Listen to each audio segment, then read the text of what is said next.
সুলতান ইলিয়াস শাহের আমলকে বাংলার অন্যতম স্বর্ণযুগ বলা হয়ে থাকে। তিনি অবিভক্ত বাংলার প্রথম স্বাধীন নবাবও বটেন।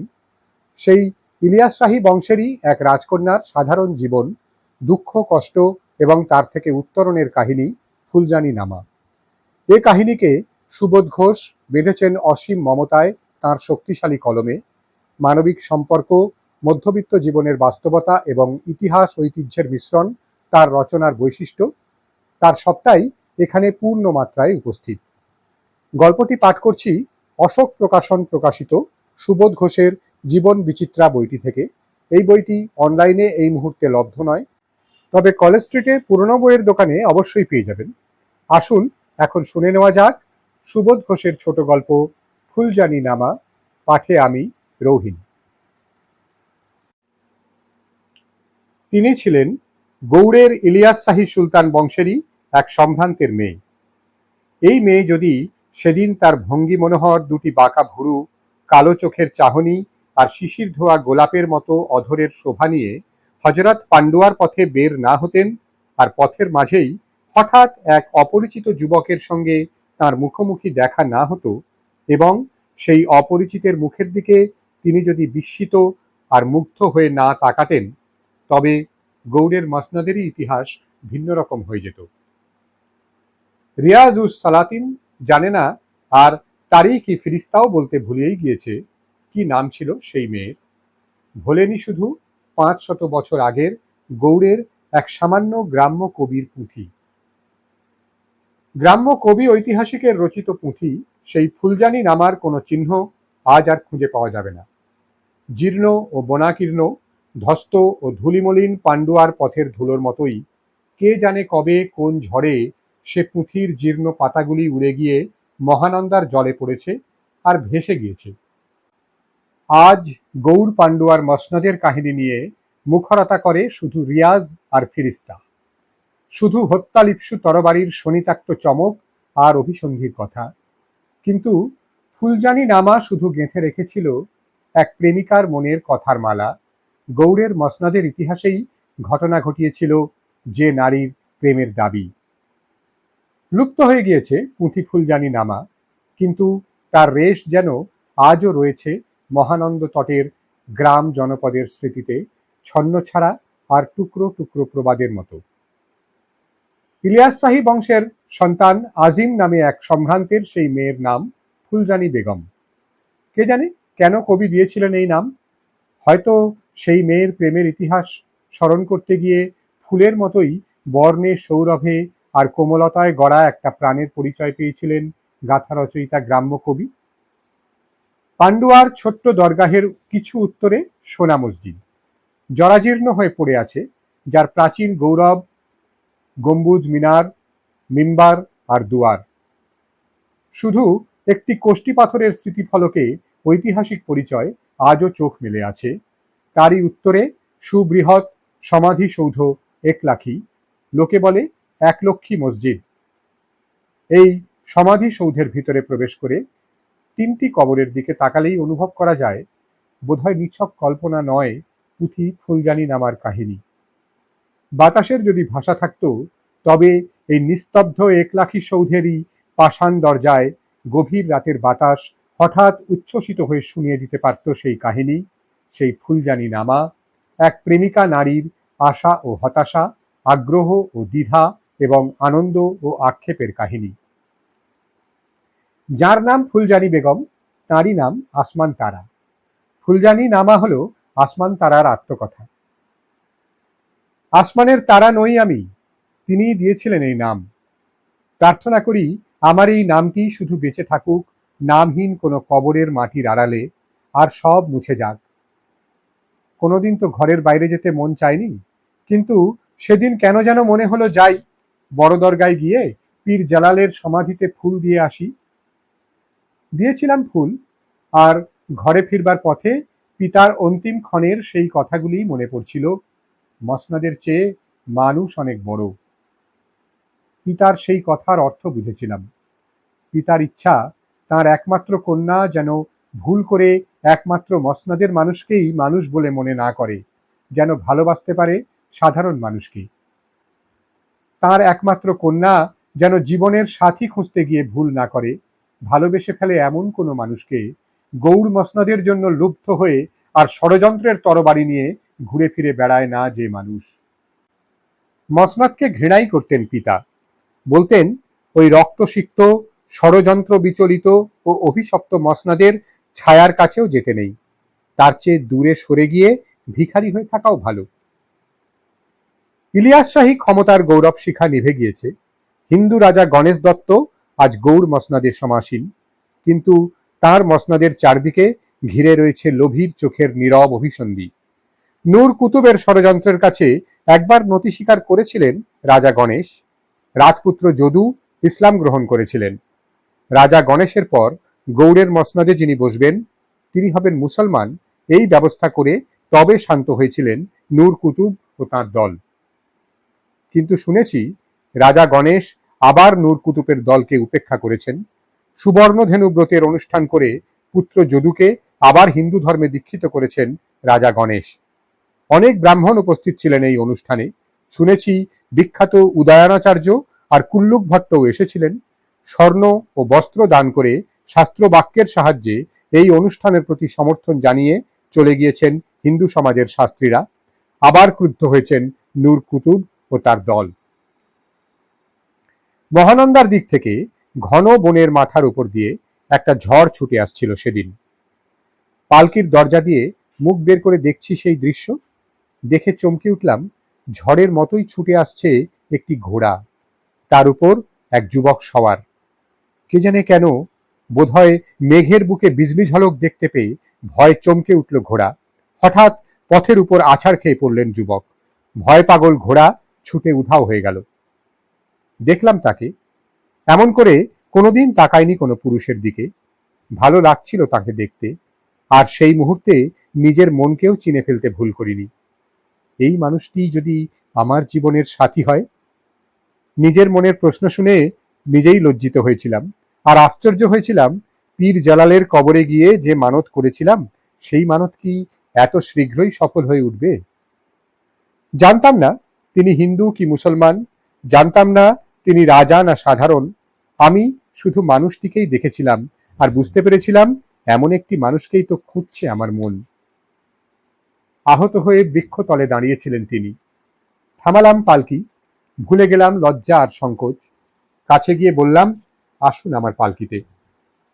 আপত্তি করেননি তিনি, এবং এক অপরিচিতকে সঙ্গে নিয়েই একই পালকিতে পাশাপাশি বসে থাকতেও কোনো লজ্জা হয়নি আমার। কিন্তু লজ্জিত হতে হলো যখন দেখলাম তিনি অপলক চোখে আমার মুখের দিকে তাকিয়ে রয়েছেন। বেশ শান্তভাবেই তিনি শুনলেন আমার পরিচয়, কিন্তু আমি চমকে উঠলাম তাঁর পরিচয় শুনে। রাজা গণেশ দত্তর পুত্র যদু দত্ত, যিনি গৌর মসনদের উত্তরাধিকারী। ভয় পেয়েছিলাম, এ যে মসনদের মানুষ। নিজের মনকেও কঠিন করে নিয়ে ভেবেছিলাম এখানেই শেষ করে দিতে হবে এই ভালোবাসার ভুল। অভিশপ্ত গৌর মসনদের ছায়ার কাছেও যাব না। ভুল করিনি, নিজের কোনো দোষও দেখতে পাইনি। আমি তো এক অপরিচিতকেই মনে মনে হৃদয় দান করে ফেলেছিলাম। মসনদী ঐশ্বর্যের কোনো লোভ আমার এই ভালোবাসার মধ্যে ছিল না। তিনি হিন্দু না মুসলমান তাও ভেবে দেখবার নিয়মও যে বিস্তৃত হয়েছিলাম। মসনদের মানুষকে নয়, আমি একজন মানুষকেই আপন করতে চেয়েছি। ভুলতেও পারিনি তাঁকে। দেখা হতো তাঁর সঙ্গে। পান্ডুয়া জানে না যে এক তরুণ ফকির প্রতি সন্ধ্যায় আজিম মঞ্জিলের দ্বার প্রান্তে এসে দাঁড়িয়ে থাকেন। তিনিই হলেন রাজা গণেশ দত্তর পুত্র যদু দত্ত, গৌরবঙ্গের ভবিষ্যতের রাজা যদু দত্ত। ফকিরের ছদ্মবেশ ধরে তিনি আসেন, তাই তো তাঁর সঙ্গে দুটো কথা বলবার আর সেই সঙ্গে মনের কথা বলবার সুযোগ পাই। তাঁরই দেওয়া নাম আসমান তারা। আমি ঠাট্টা করে প্রশ্ন করতাম, কোন আসমানের তারা? তিনি তার বুকের উপর হাত রেখে বলতেন, এই আসমানের। কিন্তু ওই আসমানের তারা আমি হব কি করে? কেন হতে পারবে না? তুমি যে হিন্দু, ওখানে আমার ঠাঁই হবে কেমন করে? তুমি যদি আপত্তি না করো তবেই হবে। আমার আপত্তি নেই, কিন্তু ভয় হয়। কি? তুমি পারবে না। কেন? তোমার ধর্ম কি মুসলমানের মেয়েকে আপন করে নিতে পারবে? তোমার আত্মীয়, তোমার সমাজ আমাকে হিন্দু বধূ বলে স্বীকার করে নেবে কি? তিনি বলতেন, বৃথা এই সন্দেহ। হিন্দুর সমাজ যে অপর ধর্মের মানুষকে আপন করে নিতে পারে তার প্রমাণ জানি। জালালউদ্দিন আবার যদু দত্ত হতে পেরেছে। হতাশ হয়েও না তারা। রাজা গণেশ দত্তর প্রতাপ আর হিন্দু শাস্ত্রীর উদারতা আজ আমাদের প্রেমের সহায়। তারা, এই নামেই সেদিন তিনি ডেকেছিলেন আমাকে।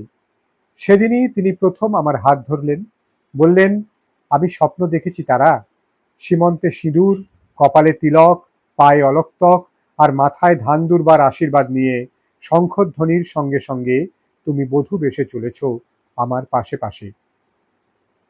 একটুও খারাপ লাগেনি, বরং শুনতে বড়ই মধুর লেগেছিল তার এই স্বপ্নের কথা। মনে মনে কামনাও করেছিলাম সফল হোক তার স্বপ্ন। মাস গেল, বছর ঘুরে বছর এলো।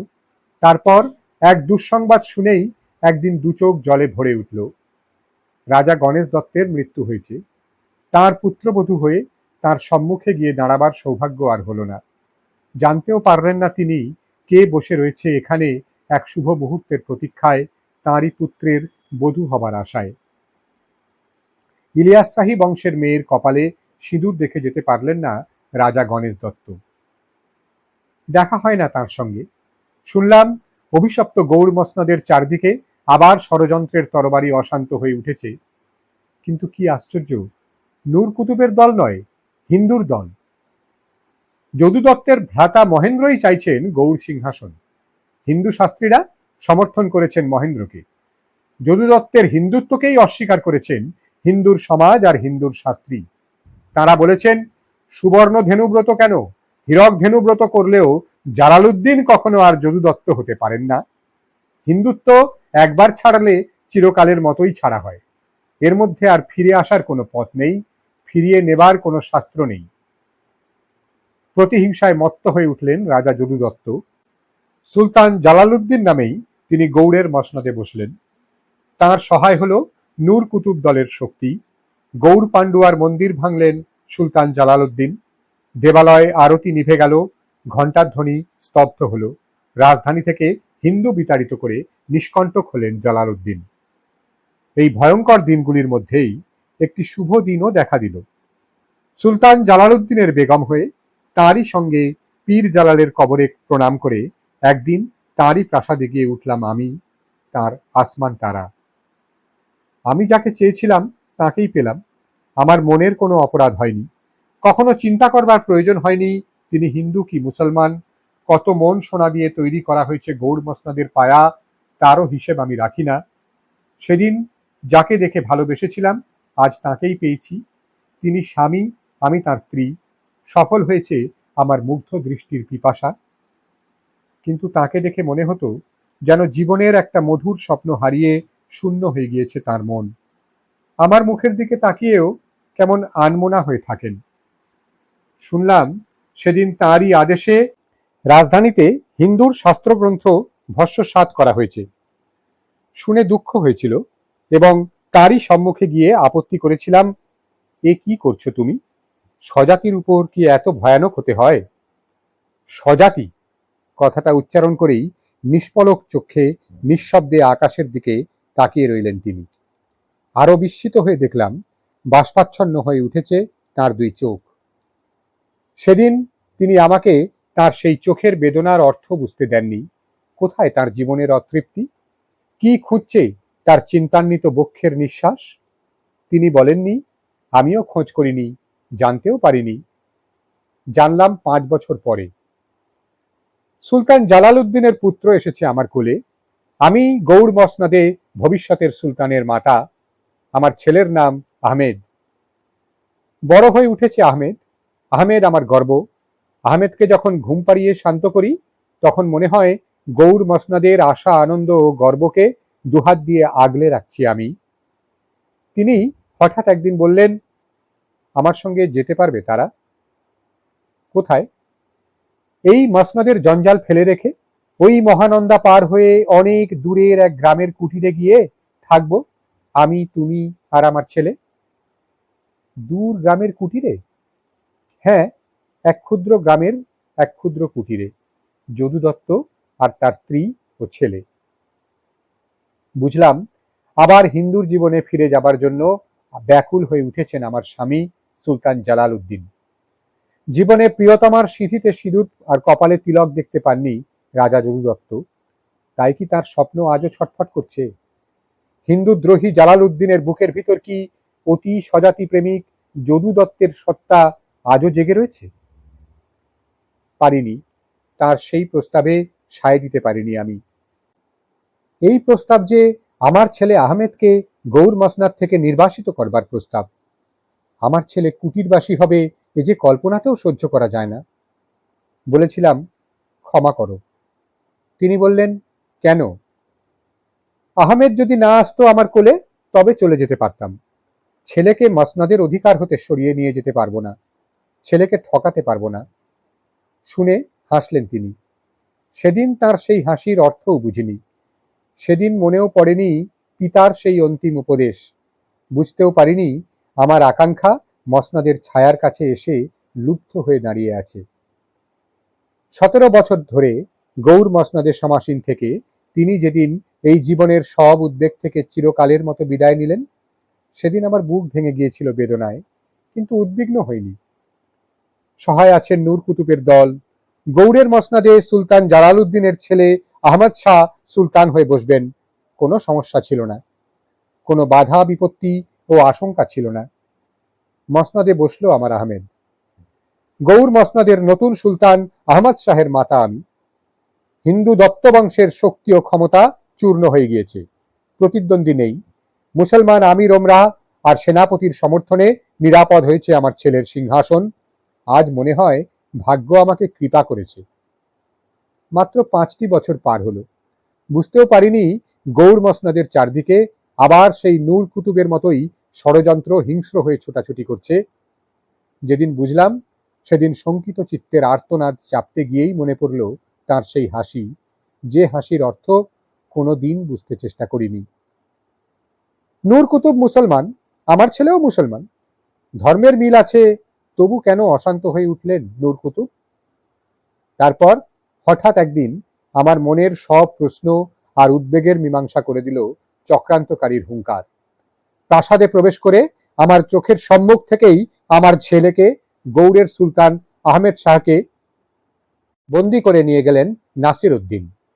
তারপর এক সন্ধ্যায় একলাখি মসজিদের দ্বারে জনতার সমাবেশে দেখে ছুটে গিয়ে দাঁড়ালাম।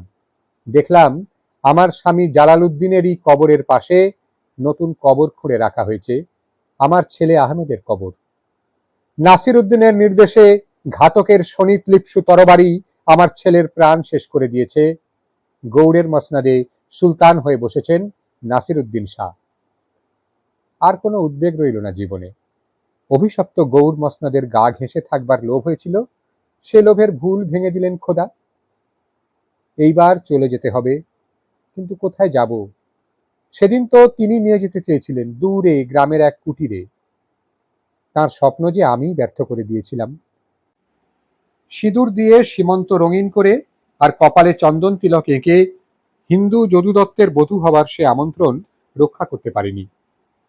তবু যাব, আর এখানে নয়। যাব সেই ভাতুরিয়ায়, আমার শ্বশুর হিন্দু গণেশ দত্তের পিতৃপুরুষের ভিটায়। আমি হিন্দু যদু দত্তেরই বিধবা পত্নী। বধূ হয়ে সিঁথিতে সিঁদুর চিহ্ন নিয়ে সেখানে যেতে পারিনি। আজ সেখানেই যাব হিন্দু বিধবার বেশে। ওই ভিটাই আমার বাকি জীবনের আশ্রয়। যাবার আগে শুধু নতুন সুলতান নাসির উদ্দিনকে বলে যাব, একটু জায়গা রেখো আমার স্বামী আর পুত্রের ওই 2 কবরের কাছে। আসমান তারার আত্মকথার শেষ এখানেই। বাকি জীবন হিন্দু বিধবার মতোই কঠোর নিয়ম আর নিষ্ঠা আর কৃচ্ছ পালন করে ভাতুরিয়ার শ্বশুরের ভিটায় জীবনযাপন করেছিলেন আসমান তারা। পান্ডুয়ার একলাখি মসজিদের ভিতরে আজও দেখা যায় 3টি সমাধি। যদু জালাল উদ্দিন, তার পত্নী আসমান তারা ও পুত্র আহমেদ শাহের সমাধি। সেই অভিশপ্ত মসনদও ধুলো হয়ে গিয়েছে। স্বামী আর পুত্রকে সঙ্গে নিয়ে এখন মাটির নিচে নিশ্চিন্ত হয়ে রয়েছেন আসমান তারা। এতক্ষণ আমার কণ্ঠে শুনছিলেন সুবোধ ঘোষের ছোট গল্প ফুলজানি নামা। কেমন লাগলো জানানোর জন্য তো খোলাই আছে মন্তব্যের বাক্স, আর ভালো লেগে থাকলে থাকছে লাইক শেয়ারের অনুরোধও। নিজের পছন্দের কোনো গল্প শুনতে চাইলে ফরমায়েশ করে ফেলতে পারেন নির্দ্বিধায়। আর চ্যানেলের নিয়মিত আপডেট পেতে হলে যে সাবস্ক্রাইব করে নিতে হয় টুক করে, সে কি আর বলে দিতে হবে? ভালো থাকুন, গল্পে থাকুন, পড়ায় এবং শোনায় থাকুন সবাই, ভাবনায় এবং চেতনায় থাকুন। দেখা হচ্ছে আবার যথাসময়ই। আজ তাহলে আসি।